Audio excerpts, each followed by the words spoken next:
Hi, Mariah. How was your week? Well, as you know, we're supposed to record on Sunday. I was straight Yeah. up not having a great time. And as I Okay. told you, I was not in the mood to be like making haha. I don't know, going from that, it spiraled into the week, and I've been waiting on something. And it Okay. feels like it is not coming quick enough, right? And there's actually nothing I personally can do about it. I wish I could. I wish I could strong arm the Lord and be like, as you can see, I'm suffering. I need you to be quick about it. But I think it's the waiting that is very annoying. I do Yeah. not like waiting. I do not Mm. like waiting if I don't know how long I have to wait for it. That makes sense. So I guess my question is, when one is waiting or in a point at, not in a point at a point in your career, your life, whatever it is, where you feel as though you are stagnant slash stuck slash all of that, and there's not much you can do from your side. Like, how do we go about that? How do you address that? Okay, that's a Mm, very good question and mhm, one that I can relate to really well. So just give a little bit of a backstory. When I was, obviously I went through a PhD, which we can discuss in some other session. I mhm, went through a PhD, and at the end of my PhD, I think I had expectations of how life would play out. mhm, At the time, I was living in South Africa.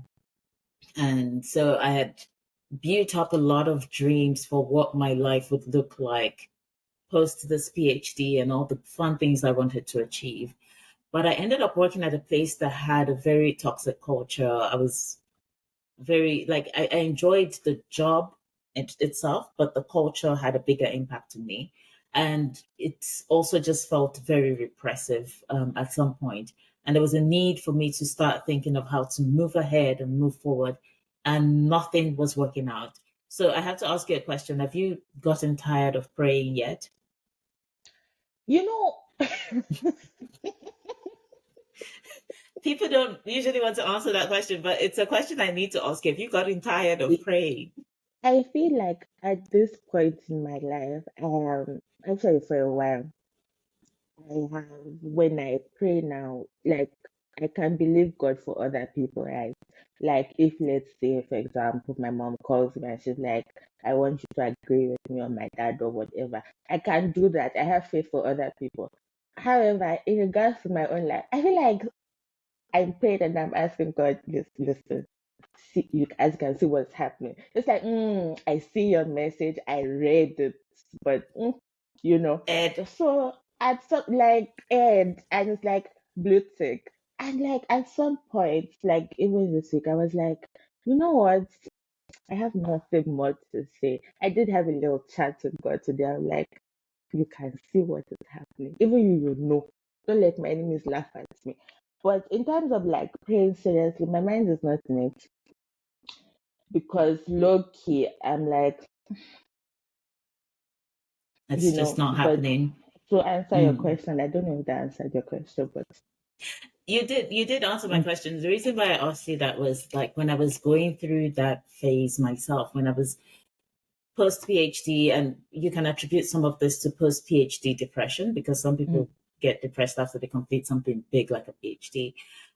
But there was this sense of I'm praying for things and I'm hoping for things and they're just not working out. And mhm, I recall there was a day I went to church, and mm, the pastor told us to write a letter to God. And I mm, sat there and I didn't know what to write. Like nothing came mm, to mind. I didn't have any need to say, oh, I'm grateful for this, I'm grateful for that. And that's not because I was grateful. I wasn't grateful, rather, but because I was just really overwhelmed by all the things that were not working out.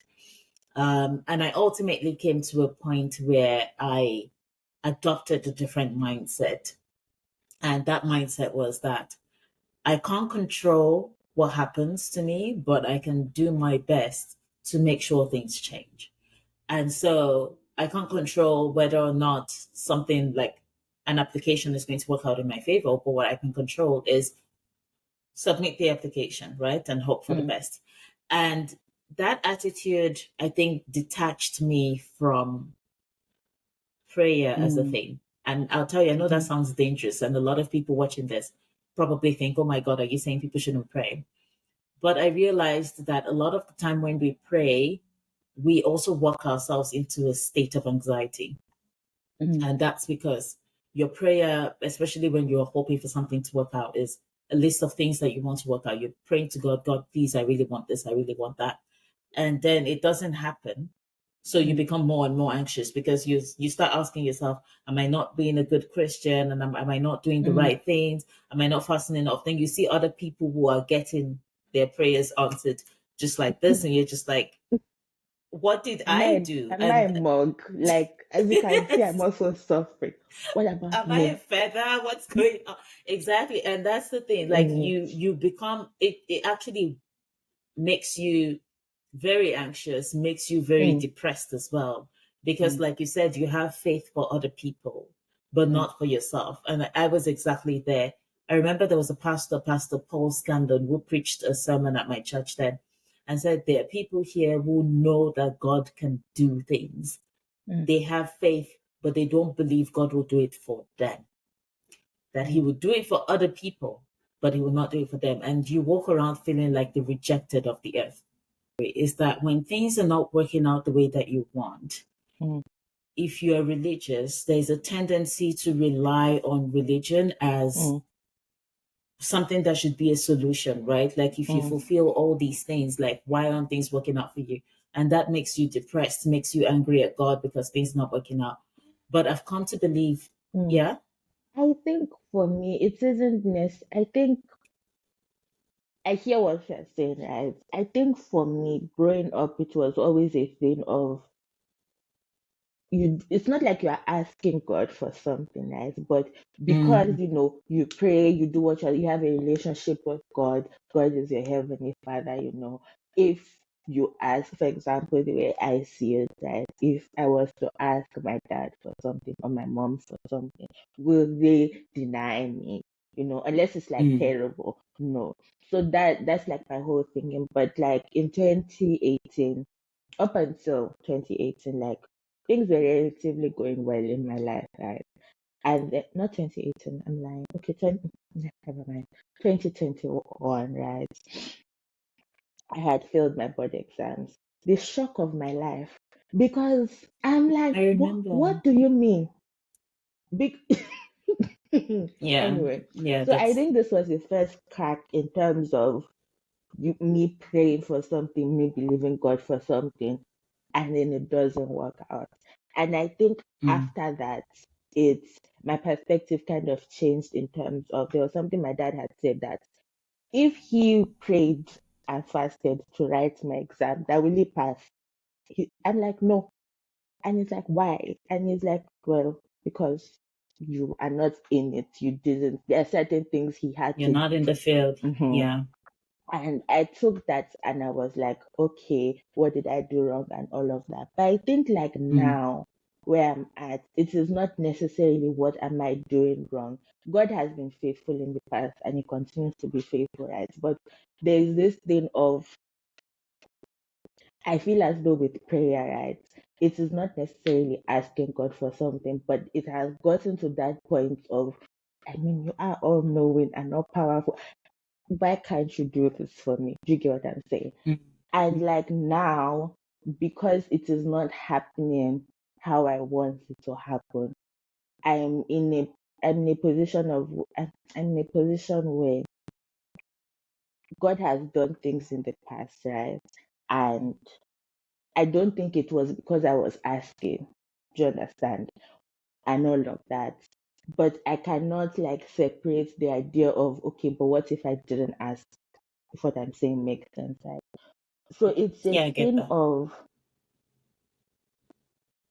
I don't know how to put it, but like I don't even know why I interrupted It's you just a now. thing of like, why isn't this working? Even like I'm asking for it and Mm, it's not working. It's not about, oh, I'm religious and I'm doing all mm, these mm, special things, but mm, just that I'm asking you for something and why isn't it working out? mm, My belief about that, which might be controversial for a lot mm, of people, is based on a Bible verse, which is my favorite Bible verse. mm, time and chance happens to all things. I know when we talk in church, nobody, like, we don't talk a lot about that. As a matter of fact, I often say that the church should preach Ecclesiastes more I than it love preaches anything I else. love it also. Because Ecclesiastes is basically this person writing about the realities of life, that time and chance are things that you can't game. You can't pray your way out of time and chance. You can't game your way into it. You can't. Time and chance happens to every single thing.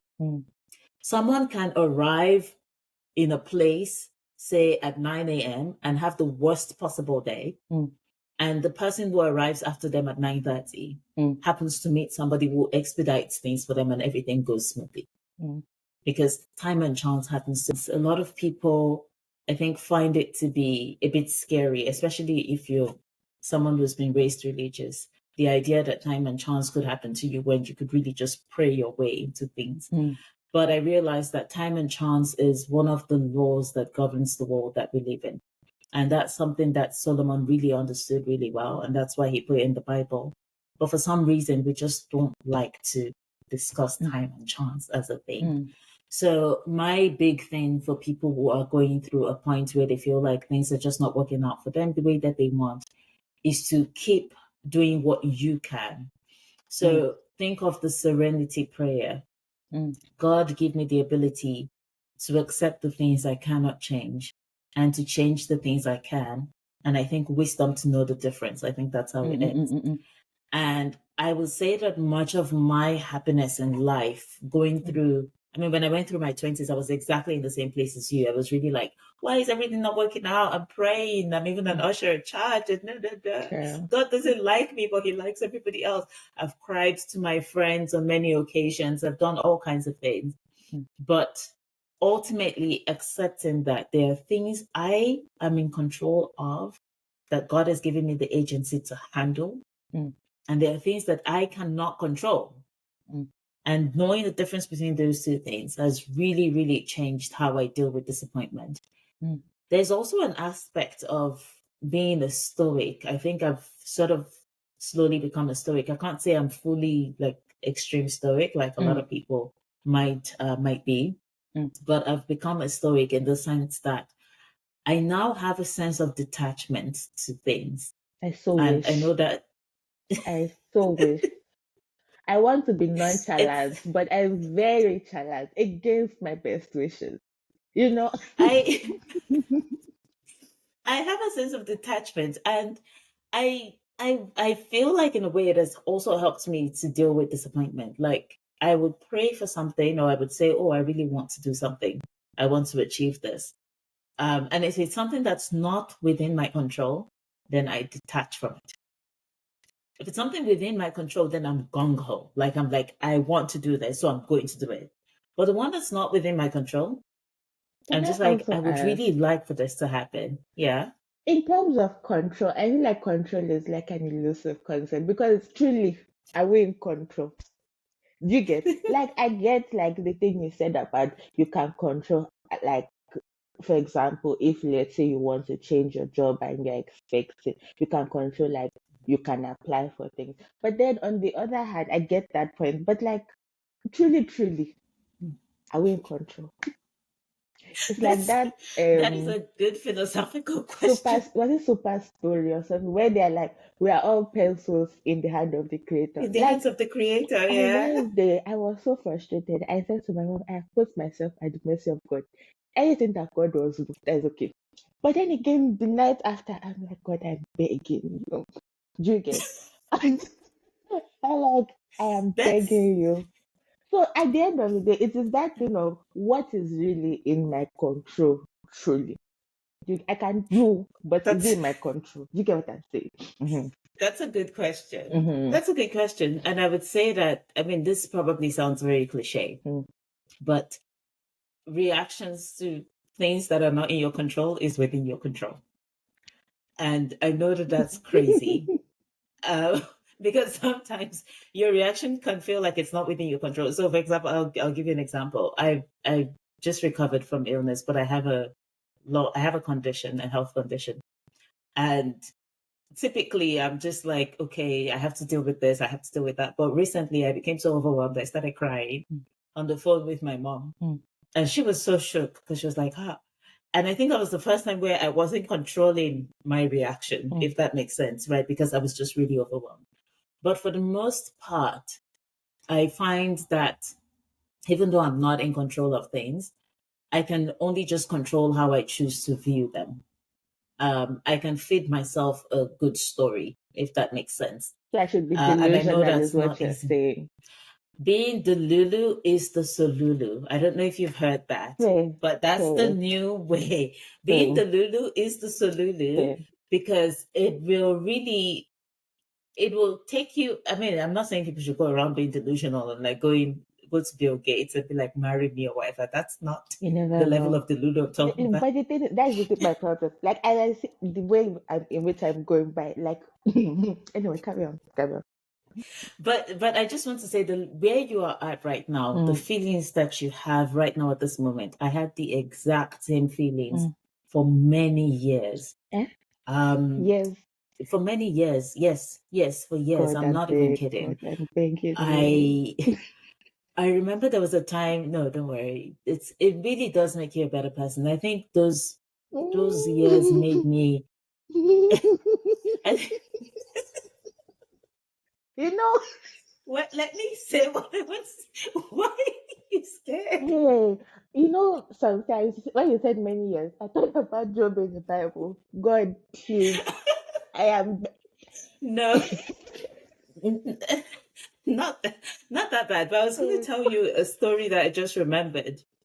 That when I had finished, I think it was either when I was finishing my masters or something. I was looking for a job, and I would pray very loudly for hours. Like I would fast and I would pray for hours. And it got to a point where the caretaker of the building, because I lived in a house that was split into like communes and stuff. So it was a whole mix of people. The caretaker of the building came to me one day and said, why are you always praying like God is deaf?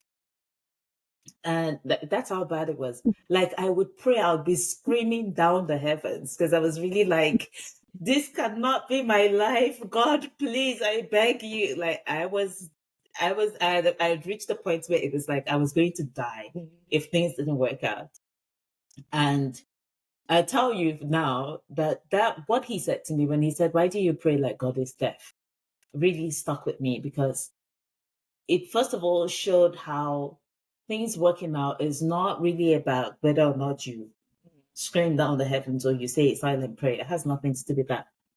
But also how ridiculous I must have looked to people who, for them, was just like, okay, this is not working out. I just need to try something else. But I was so attached to a specific outcome. And this is something I have to say about criticizing. Well, I don't want to say criticizing, critiquing prayer, right? A lot of time when we pray, we're praying for a specific outcome because we believe that's the best possible outcome that can happen. And then that doesn't work out. Obviously, you become a mess. But having prayer as a thing of, I would like for this to happen and it would make me happy. And I'm grateful for all the things that I currently have. And just moving on and being detached is a key strategy. It's that act of detachment that everybody needs to master, I will try. especially if it's not within your control. I will You try can to try, be yeah. detached. I will try. Like I listened to, I think I don't know if it was a TikTok video. I don't know where it's, was it TikTok or anyway, someone was saying that when you are worried about something, that you should write it down in a piece of paper, like have it like a prayer box.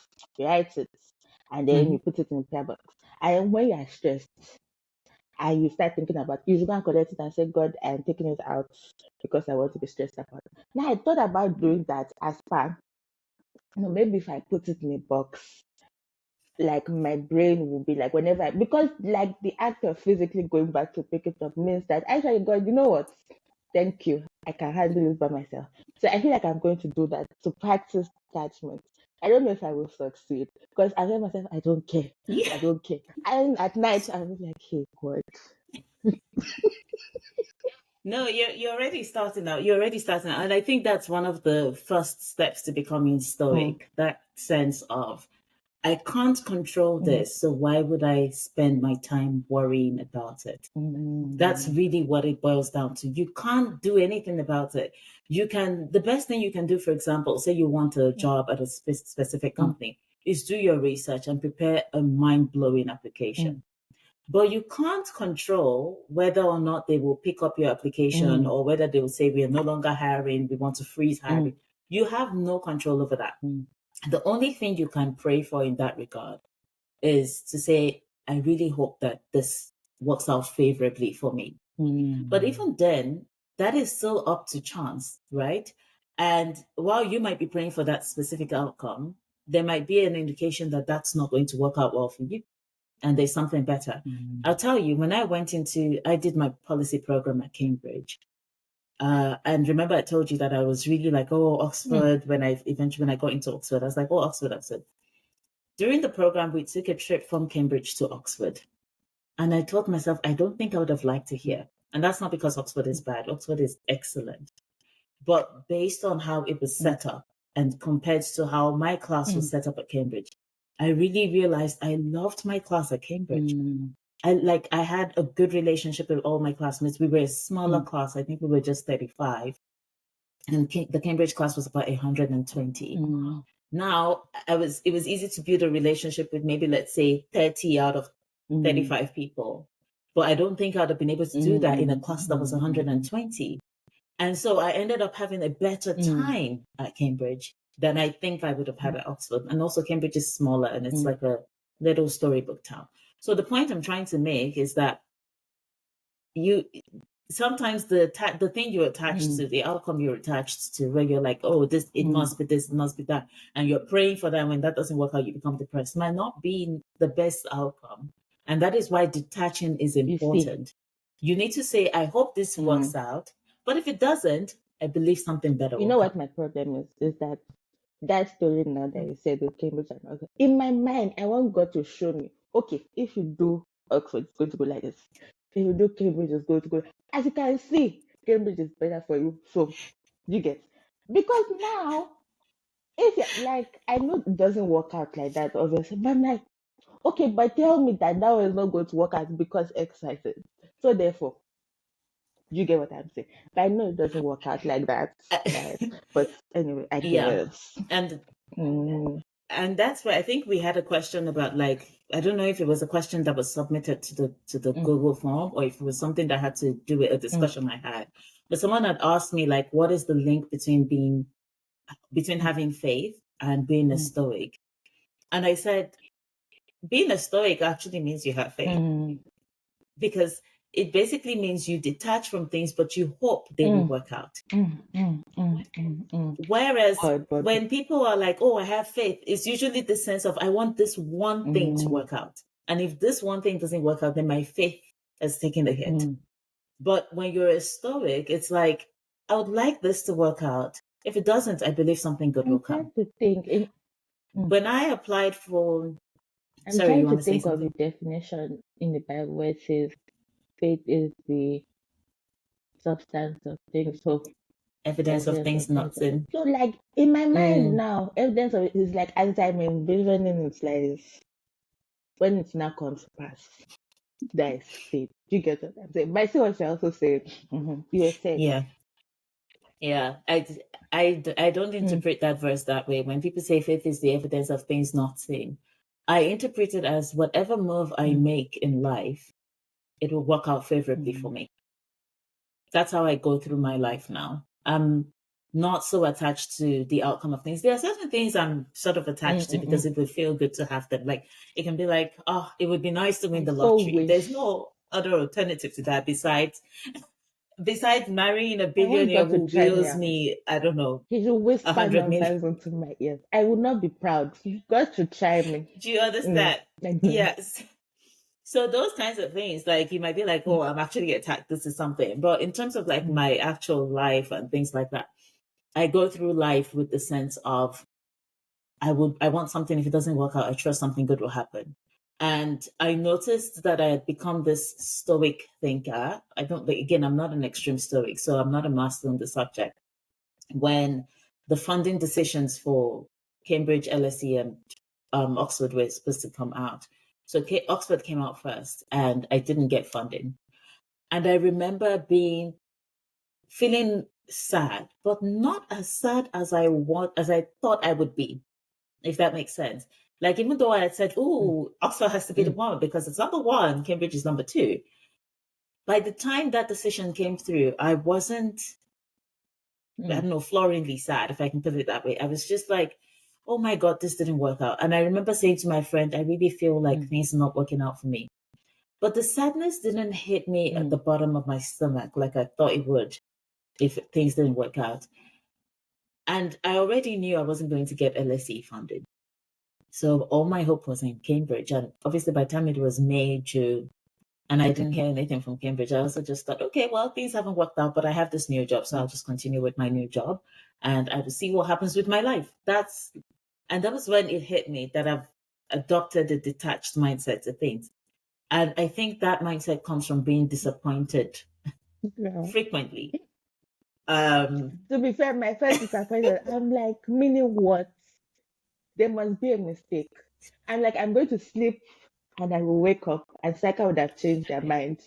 There's no way. And everything will be, Can't be remain. yeah, if only if only it was like magic. If only it was like magic. But like I told you, like for many years I was in that state of, oh, I want this, and it wasn't happening. I eventually became depressed and very anxious and eventually just gave up and became detached. And I realized that that has helped me even become closer to God. Because again, I just believe that things will work out somehow. So yeah, I don't know if that has been You know helpful to what? you in any way. I would try detachment. Let me tell you what I've taken out of this thing. Is that I want to be the girl that when what's the thing? Detachment. I want to be that person. I'm not that person yet, but I will try my level best. And in terms of prayer, I don't think I can be like I'm not praying again because you know.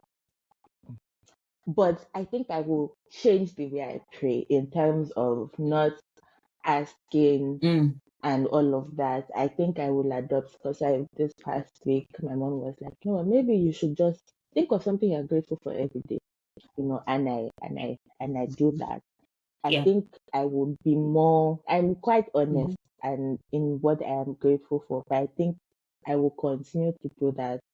And in terms of what is in my control, I'm not quite sure what. But I wish I'd do something and I would detach. I would try to detach. And I think I should do that box of God. But then again, isn't that's not detached? Okay, I'm going to detach. I will Stressful. try.